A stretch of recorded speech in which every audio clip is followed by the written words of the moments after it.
तो पार्ट 5 की शुरुआत वहीं से होती है जहाँ पिछला एपिसोड खत्म हुआ था। मैडम जो चर्च में जाकर कुछ कन्फेस करती है, जिसमें वो कहती है कि मुझे नरक में जाने से भी ज्यादा डर इस बात का है मुझे दोही की माफी नहीं मिलेगी। फ्लैशबैक में हम देखते हैं कि 17 साल पहले दोही के मॉम डैड के एक्सीडेंट के टाइम मैडम जो उनके कार के पास ही थी, तो उनकी मौत के पीछे का क्या राज है ये हमें आगे के एपिसोड में पता चलेगा। इधर हम बटलर पार्क को देखते हैं जो सोच रहा था कि क्या बॉस अपना काम कर पाएंगे, लेकिन उसे गोवान पर पूरा भरोसा था कि वो इंसानों को बड़ी आसानी से अपने जाल में फंसा सकता है, क्योंकि बटलर पार्क खुद ही 2 बार उसका शिकार बना है। जिससे हमें बटलर के पिछले जन्म का फ्लैशबैक दिखाया जाता है जहाँ वो होपलेस होकर सुसाइड करने जा रहा था क्योंकि उसका बिजनेस सही से नहीं चल रहा था। लेकिन तभी उसकी लाइफ में आशा की किरण बनकर एंट्री मारता है अपना हीरो, जिसे देखकर वो पहले ग्रेम रिपर समझता है। गोवान कहता है कि क्या मैं तुम्हें इतने लो लेवल का स्पिरिट लगता हूँ? बटलर कहता है कि फिर क्या आप जीसस हो? गोवान कहता है कि मैं इतना भी अच्छा नहीं हूँ। तो बटलर पूछता है कि फिर आप कौन हो? तो गोवान उसे उसका कॉन्ट्रैक्ट दिखाता है जो कि होता है आत्मा को बेचने का एग्रीमेंट, जिसके बदले वो उसे ऑफर देता है इस टाइम में फेमस 2000 रेस्टोरेंट का मालिक बनने का, जिससे उसकी सारी मुसीबतें दूर हो जाएंगी और उसका बिजनेस भी बहुत ही ज्यादा ग्रो करेगा।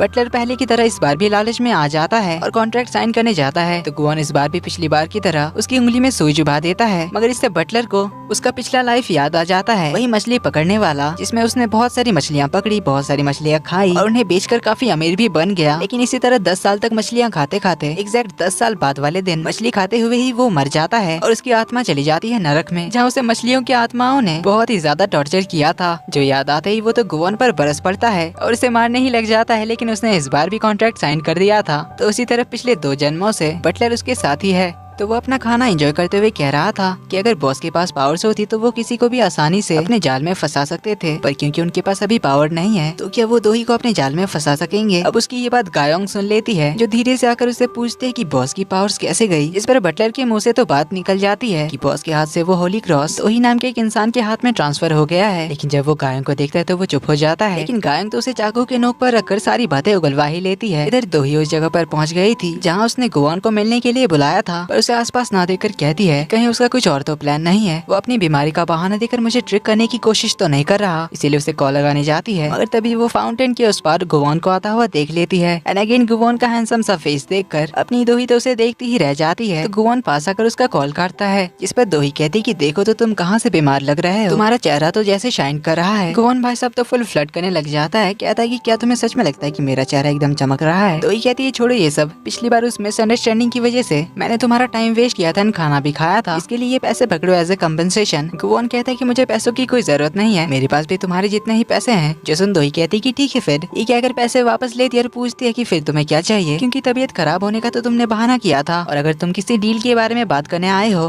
दोही ने इतना कहा ही था कि गोवान कहता कि उसकी जरूरत नहीं है, हमारे बीच अब कोई डील नहीं होगी। दोही पूछती हमारे बीच से तुम्हारा क्या मतलब है? गोवान कहता है कि मेरे सिम्टम सच में रियल है, तुम्हारे साथ उस एक्सीडेंट के बाद पता नहीं मेरी बॉडी में कुछ अजीब सा बदलाव हुआ है, अब तो किसी काम में मेरा मन भी नहीं लग रहा है और ऐसा मैंने कभी भी फील नहीं किया। जिस पर दोही कहती कि फिर किसी साइकियाट्रिस्ट को दिखाओ। जिस पर गोवान कहता है नहीं, सिर्फ तुम ही मुझे ठीक कर सकती हो। ये कहकर उसका हाथ होल्ड करता है और उसे अपने थोड़े करीब लाकर कहता है कि मेरी हालत का जिम्मेदार तुम हो, तुमसे मिलने के बाद ही मुझे कुछ अजीब सा फील हो रहा है। ये कहकर गोवान तो उसकी आंखों में ही देखने लग जाता है, जिससे दोही भी उसकी आंखों में देखते ही रह जाती है। सीन कट होता है, गोवान दोही को कार से कहीं ले जा रहा था। दोही उसे कहती कि मैं ये क्लियर करना चाहती हूँ कि मैं बस तुम्हारी हेल्प करने के लिए तुम्हारे साथ टाइम स्पेंड कर रही हूँ, इसका और कोई दूसरा मतलब तुम मत समझना, जैसे की डेट या फिर और कुछ। सामने से गोवान दोही को अपना हाथ देने के लिए कहता है, तो ही सोचती कि कुछ ज्यादा ही जल्दी रोमांटिक बनने की कोशिश कर रहा है। देन वो अपना लेफ्ट हैंड उसकी ओर करती है, मगर गोवान उसके इस हाथ को साइड करते हुए कहता है कि मुझे तुम्हारा राइट हैंड चाहिए। दोही के हाथ आगे बढ़ाते ही गोवान उसका हाथ पकड़ लेता है और कार को बहुत ही स्पीड से भगाने लगता है। दोही तो घबरा कर पूछती है कि क्या कर रहे हो तुम? गोवान कहता है कुछ नहीं, बस एक छोटी सी ड्राइव पर जा रहे हैं। तभी हम देखते हैं कि दोही के हाथ का वो होली क्रॉस ग्लो करने लग जाता है, यानी कि गोवान के पावर्स वापस से काम करने लग गए थे। वो तो ट्रैफिक सिग्नल भी रेड से ग्रीन कर देता है और बीच ट्रैफिक से कार भगाकर ले जाता है, क्योंकि उसे रात के 12 बजे से पहले उस बॉक्सर की आत्मा कलेक्ट करना था,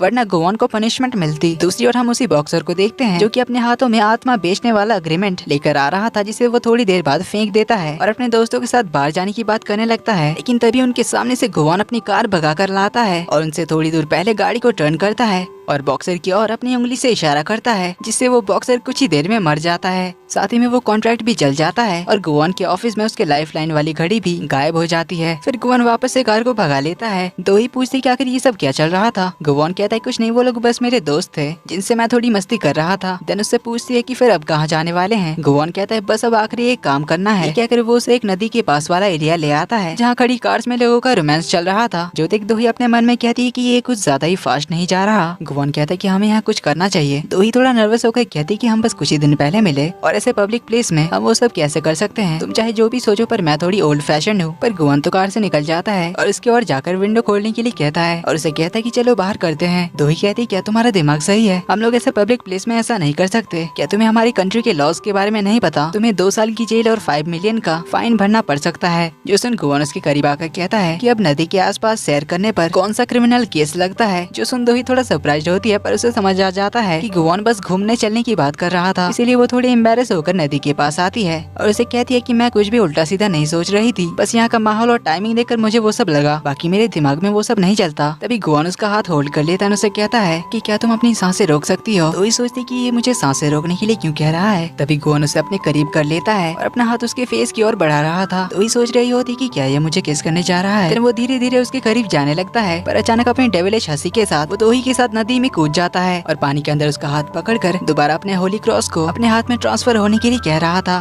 दोही को सांस लेने में प्रॉब्लम हो रही थी, इसलिए वो उसे हाथ छोड़ने के लिए कहती है पर गुवान तो उसका हाथ ही नहीं छोड़ रहा था और बार बार होली क्रॉस को अपने हाथ में वापस लौटाने के लिए कह रहा था। अब जब वो दोही का हाथ नहीं छोड़ रहा था तो वो गुवान को लात मारकर अपने आप को छुड़ाकर ऊपर चली आती है और वो तो काफी ज्यादा घबरा गई थी। गुवान भी थोड़ी देर में बाहर आता है, बाहर आकर अपना हाथ चेक करता है कि ये अब भी क्यों नहीं आया। दोही तो उस पे चिल्लाने ही लग जाती है कि आखिर तुम ये क्या करना चाहते थे, मैं ऑलमोस्ट मरने वाली थी। दोही तो काफी ज्यादा पैनिक कर जाती है और इस पे बहुत ज्यादा चिल्लाने लग जाती है कि आखिर मुझे क्यों मारना चाहते हो तुम, तुम्हारी वजह से मैं 2-2 बार पानी में डूबते डूबते बची, पता नहीं कोई पागल मुझे मारना चाहता है, आखिर मैंने तुम सबका क्या बिगाड़ा है जो मेरे साथ तुम सब ये कर रहे हो। गुवान उसे काम डाउन होने के लिए कहता है। दोही फिर से कहने लग जाती है कि मैं कैसे शांत रहूं, मैं अभी मरने वाली थी, आखिर तुमने ये क्यों किया। गुवान कहता है कि मैं बस कुछ चेक करना चाहता था। दोही कहती फिर मुझे पहले बताना चाहिए था ना। गुवान कहता है कि अगर मैं तुम्हें पहले बताता तो तुम मना कर देती। इस पर दोही तो उससे बहुत ही ज्यादा गुस्सा हो जाती है और उसके कार से अपना पर्स निकाल कर उस पे पैसे फेंक कर कहती है कि अब हमारे बीच कुछ भी नहीं है, हमारा सारा हिसाब बराबर हो चुका है। ये कहकर वो काफी सैड होकर वहाँ से चली जाती है। तो गुवान कार में बैठकर सोचने में बिजी होता है कि अगर पानी के अंदर जाकर भी मेरा होली क्रॉस वापस नहीं आता तो फिर कैसे आएगा। इस बारे में सोच सोच कर वो तो बहुत ज्यादा चिढ़ जाता है। तभी वहाँ पर बटलर पहुँच जाता है तो गुवान उस पर भी भड़कने लग जाता है। तो बटलर उसे शांत कराता है, कहता है कि मुझे तो लगा था कि आप उसे अपने चार में फंसा लेंगे पर आपने तो उसे पानी में डुबा दिया। गुवान पूछता है तू यहाँ पर क्या कर रहा है। बटलर कहता है कि आप ही ने तो मुझे दोही पर नजर रखने के लिए कहा था। तो दोनों यहाँ से निकल जाते हैं दोही को ढूंढने के लिए, क्योंकि जब तक गुवान दोही के कांटेक्ट में रहेगा बस तभी वो अपनी पावर्स यूज कर पाएगा, वरना बिना पावर के सरवाइव करना उसके लिए बहुत ही ज्यादा मुश्किल हो जाएगा। इधर दोही काफी अपसेट होकर घर लौट रही थी तो दूसरी ओर हम उस किलर को देखते हैं जिसने तेजुन को जब मारा था तब उसका फोन उसने रख लिया था, पर उसके फोन में दोही के बचपन की एक फोटो थी जिसमें वो अपने मॉम एंड डैड के साथ होती है।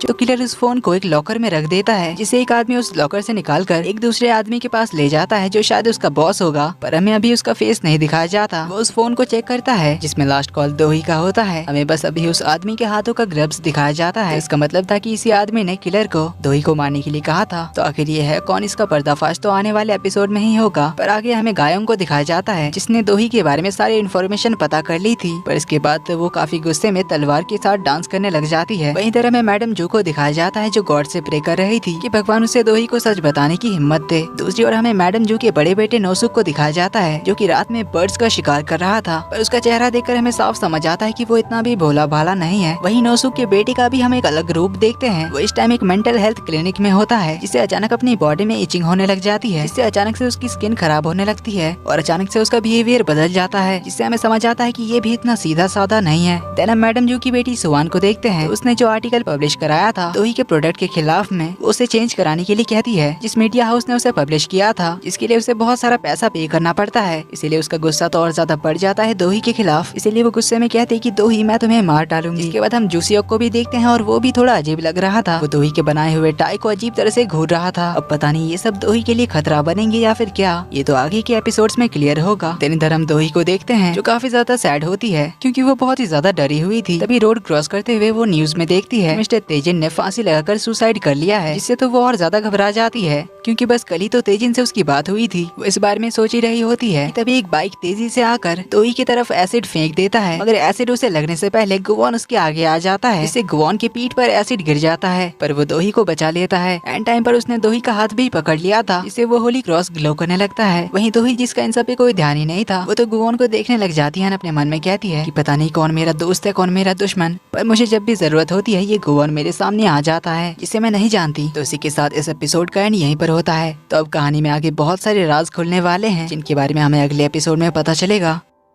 ड्रामा आगे काफी इंटरेस्टिंग होने वाला है। जल्दी ही मिलते हैं अगले पार्ट में। वीडियो पसंद आई तो वीडियो को लाइक कर देना। चैनल पर पहली बार आए तो do subscribe and hit the bell icon. जल्दी ही मिलते हैं अगले पार्ट में। तब तक के लिए take care and bye bye.